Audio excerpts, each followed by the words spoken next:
আপনারা চাইলে ঘরোয়া পদ্ধতিতে রেস্টুরেন্টের চাইতেও বেশি মজার হালিম রান্না করে নিতে পারবেন।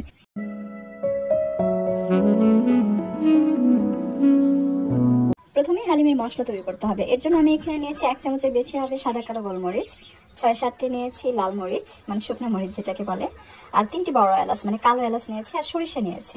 এখানে সরিষা আছে আপনার 1 টেবিল চামচ, এটা হলুদ সরিষা। সাথে নিয়েছি জয়ত্রী ফুল, একটি স্টার অ্যানিস মশলা, একটি জয়ফল এবং 20টি সাদা এলাচ, আর মেথি দানা 1 টেবিল চামচ এবং মৌরি নিয়েছি 1 টেবিল চামচ। এখন বলে দিচ্ছি যে আপনার হালিমটা তিতা হওয়ার রিজনটা কি। অনেকে যারা কমেন্ট করেন তারা যেটা করবেন যে এই পর্যায়ে আপনারা কালো সরিষা ব্যবহার না করে আমি যেমন হলুদ সরিষা ইউজ করছি এই হলুদ সরিষা দিয়ে আপনার হালিমের মশলাটা তৈরি করবেন। তাহলে কি হবে, আপনার হালিমটা কখনোই তিতা লাগবে না। কালো সরিষা দেওয়ার কারণে কিন্তু হালিম অনেক সময় খেতে তিতা লাগে যদি মশলার পরিমাণ একটু বেশি হয়। তো প্রথমে আমি একটু শুকনো মরিচ ভেজে নিলাম, এরপর দিয়ে দিচ্ছি মেথি দানা, মিষ্টি জিরা, সাদা এলাচ, কালো এলাচ, এই সমস্ত কিছু একসাথে দিয়ে দিব।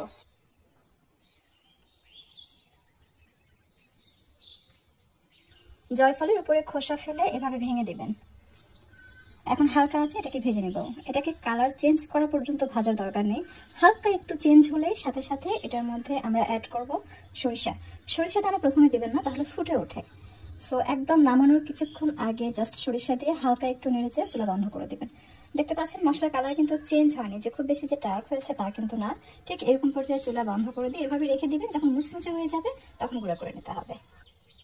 প্রথমে মাংস ভুনা করব, এর জন্য আমি এখানে তেল নিয়েছি পরিমাণ মতো, আর পেঁয়াজ কুচি দিয়েছি প্রায় 2 কাপের মতো, কারণ এখান থেকে আমি কিছুটা পেঁয়াজের বেরেস্তা উঠিয়ে রাখবো, এই কারণে পেঁয়াজ কুচিটা এ পর্যায়ে বেশি ব্যবহার করেছি। দিয়ে দিচ্ছি গরম মশলা 2 টুকরা, দালচিনি, কালো এলাচ 2টা, সাদা এলাচ 4-5টি, সাথে দিয়েছি লং, কাবাব চিনি এবং কালো গোলমরিচ এবং 2টো তেজপাতা। কালো এলাচ সাদা এলাচ কিন্তু অবশ্যই থেতে করে নিতে হবে, এতে করে মশলার যে সুঘ্রাণ সেটা বেরিয়ে আসবে। আস্তে ব্যবহার করে মশলা থেকে কিন্তু সুঘ্রাণ বেরিয়ে আসতে পারে না। পেঁয়াজের বেরেস্তা হয়ে গেছে, এখান থেকে আমি কিছুটা পেঁয়াজের বেরেস্তা উঠিয়ে রাখছি সবশেষে হালিমের উপর দিয়ে গার্নিশ করার জন্য। এখন দিয়ে দিচ্ছি গরুর মাংস। কেউ চাইলে এটা খাসির মাংস অথবা মুরগি দিয়েও রান্না করতে পারবেন, তবে সবচেয়ে ভালো হয় মাথার মাংস দিয়ে রান্না করলে।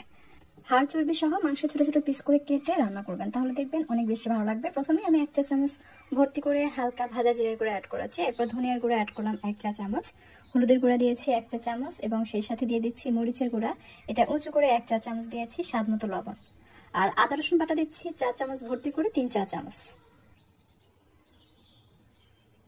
সবকিছু মিশিয়ে নিয়ে এটাকে খুব ভালোভাবে কষিয়ে নিতে হবে, প্রায় 14 থেকে 15 মিনিট এভাবে তেলের মধ্যে এই মাংসটাকে কষিয়ে নিতে হবে। এতে করে এই মাংস থেকে খুবই সুন্দর ঘ্রাণ পাবেন। আপনি যখন রান্না করবেন তখন বুঝতে পারবেন, এই রান্না যখন ভুনা হবে তখন মনে হবে যে এটা এমনি এমনি খেয়ে ফেলে, এতটাই টেস্টি হয়। তো যখন এটা কালারটা চেঞ্জ হয়ে একটু ডার্ক হয়ে আসবে তখন অ্যাড করতে হবে পানি। আমি 2 কাপের মতো পানি অ্যাড করেছি, এরপর এটাকে মিক্স করে নিচ্ছি, তারপর ঢাকনা দিয়ে ঢেকে রেখে এটাকে রান্না করব প্রায় 50 থেকে 60 মিনিটের মতো। প্রায় 1 ঘন্টা রান্নার পর আমি ঢাকনা উঠিয়ে নিলাম এবং নামানোর পূর্বে অ্যাড করলাম হালিমের মশলা 1 টেবিল চামচ, আর দিয়ে দিচ্ছি বিট লবণ 1 চা চামচ। এই পর্যায়ে বিট লবণ অ্যাড করবো বিধায় শুরুর দিকে কিন্তু আমি লবণের পরিমাণটা কম দিয়েছি, বা যদি এই পর্যায়ে মাংস লবণ বেশি হয়ে যায় টেনশনের কোনো কিছু নেই, ডাল রান্নার সময় পরিমাণে কম দিলেও অ্যাডজাস্ট হয়ে যাবে। তো আমি এটা মিশিয়ে নিয়েছি, চুলা থেকে মাংস নামিয়ে নিচ্ছি। আমি আলাদা একটি পাত্রে ঢেলে নিচ্ছি, সেম কড়াইয়ে রান্না করব হালিমের ডাল।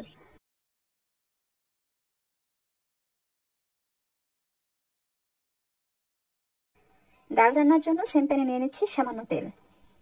তেল গরম হয়ে আসলে আমি 1 চা চামচ জিরা দিয়েছি, জিরা ফুটে উঠলে দিয়ে দিব পেঁয়াজ কুচি। আমি এখানে হাফ কাপের বেশি হবে পেঁয়াজ কুচি অ্যাড করেছে। এরপর এটাকে অনবরত নেড়েচেড়ে লাইট গোল্ডেন করে ভেজে নিতে হবে। বেশ কিছুক্ষণ ভাজার পর আমি অ্যাড করেছি কাঁচামরিচ 4-5টির মতো, আর দিয়ে দিলাম তেজপাতা, সেই সাথে দিয়ে দিচ্ছি সাদা এলাচ, কালো এলাচ এবং লং।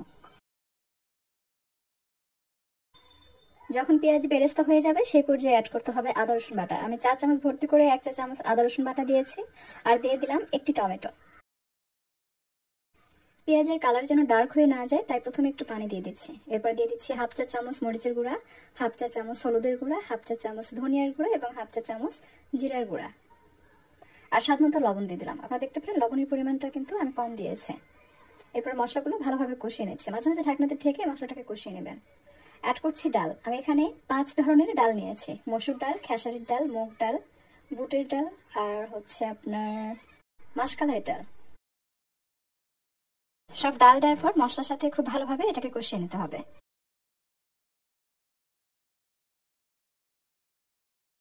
আর এখানে রয়েছে 1 মুঠ পরিমাণ পোলার চাল। এটা পানিতে ভিজিয়ে রেখেছিলাম, এটাকে একটু পানি দিয়ে আমি ব্লেন্ড করে নিয়েছি। এরপর যে এটা অ্যাড করে এটাকে খুব ভালোভাবে কষিয়ে নিতে হবে। সব ডালই কিন্তু 1 মুঠ পরিমাণ করেছিল এবং 5-6 ঘন্টা আমি ভিজিয়ে রেখেছিলাম।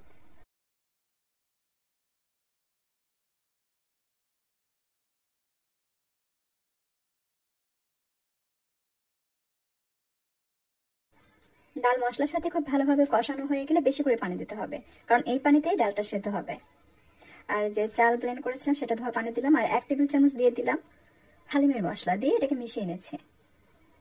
আমি দেখেছি আস্ত ডাল রান্না করে সেটাতে যদি হালিম রান্না করা যায় সেটা কিন্তু অনেক বেশি মজার হয়। নর্মালি আপনি যদি বাসায় গুঁড়া করে রান্না করেন সেটা চাইতে এটা বেশি টেস্টি হয়। আর এখানে আমি নিয়েছি গমের আটা, 1 টেবিল চামচ ভর্তি করে নিয়েছি। যদি গম না থাকে সেক্ষেত্রে আপনি চাইলে কিন্তু গমের আটা একটু পানির সাথে মিক্স করে এই ডালের মধ্যে অ্যাড করে দিতে পারেন, অথবা আপনি চাইলে ময়দাও অ্যাড করতে পারবেন। সাথে সাথে এটাকে মিশিয়ে নিতে হবে যেন দলা পেকে না যায়। এরপর ঢাকনাতে ঢেকে এটাকে রান্না করছি ঘড়ি ধরে 45 থেকে 50 মিনিট। স্লো ফ্লেমে রেখে রান্না করবেন, তাহলে ধীরে ধীরে ডালটা খুব সুন্দরভাবে সেদ্ধ হবে, পানিটাও টেনে যাবে না।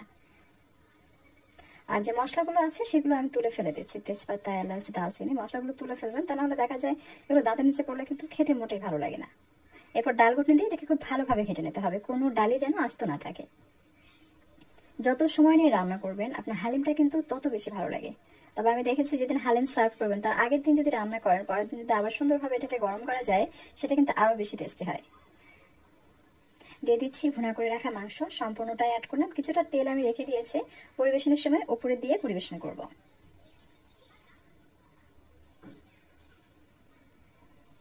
এটাকে খুব ভালোভাবে মিশিয়ে নিয়ে বেশ কিছু সময় জাল করে এটাকে রান্না করে নিতে হবে। তো আমার হালিমটা প্রায় হয়ে গিয়েছে দেখতে পাচ্ছেন। নামানোর পূর্বে আরো কিছু জিনিস অ্যাড করব, এতে করে এটা আরো বেশি টেস্টি হবে।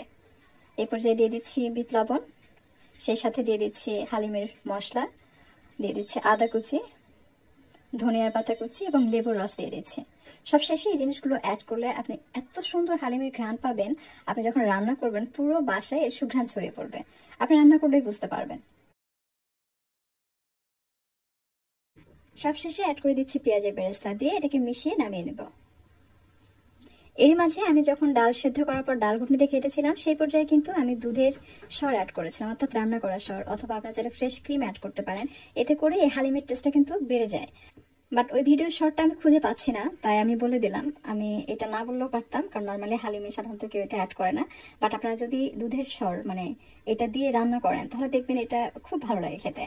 তো আসলে আমি রেসিপিতে কখনোই কোনো কিছুই গোপন করি না, যেটা আমি অ্যাড করি সেটা আপনাদের সাথে শেয়ার করি। বাট এই ভিডিওটা আমার হয়তো আমি অফলাইনে শর্টটা দিয়েছি, যার কারণে আমি খুঁজে পাচ্ছিলাম না, তাই বলে দিলাম।